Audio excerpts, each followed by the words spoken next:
Au cœur de ces assises ce matin à Grand Popo, la transparence dans la gestion des finances publiques. Députés, cadres parlementaires et experts en finances publiques réunis pour mieux comprendre le mécanisme du rapport d'exécution du budget de l'État pour le premier semestre de cette année.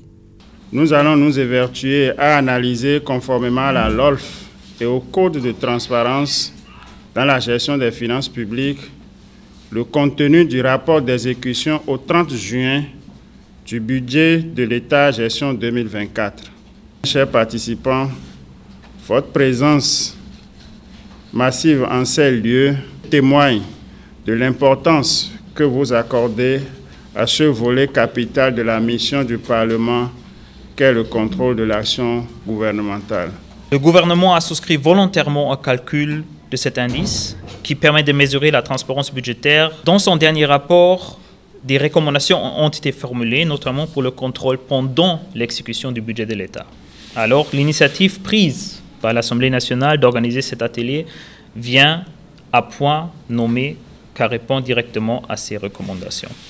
Je voudrais, au nom du chargé de projet réforme, réitérer la disponibilité de la coopération allemande et de l'Union européenne à appuyer le Bénin et surtout l'Assemblée nationale dans ses efforts de consolidation de la bonne gouvernance. Au cours de cet atelier qui intervient quelques jours avant la session budgétaire, les députés devraient avoir les outils nécessaires pour analyser et comprendre en profondeur les enjeux financiers de l'année en cours. Une mission constitutionnelle rappelée par Basile Ahossi, deuxième vice-président de l'Assemblée nationale, dans son discours d'ouverture officiel.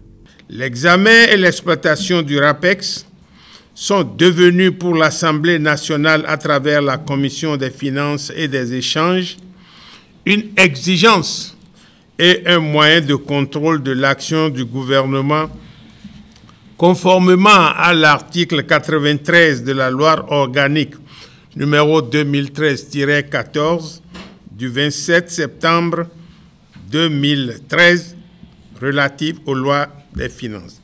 Ces 2 jours de travaux devraient aboutir à plusieurs objectifs dans le but de renforcer le rôle des parlementaires dans la gestion des politiques publiques. Au terme des travaux du présent atelier, il est attendu les résultats ci-après. Les députés et le personnel parlementaire sont accompagnés dans l'analyse des principaux agrégats sur l'exécution du budget au 30 juin de la loi des finances au titre de l'année 2024.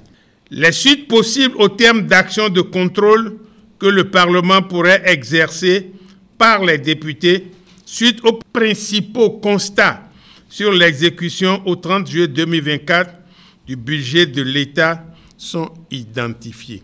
Les travaux sont lancés. Les élus du peuple démarrent cette première journée bien chargée avec en toile de fond 3 différentes communications présentées par les experts sur les situations d'exécution du premier semestre du budget de l'État, gestion 2024.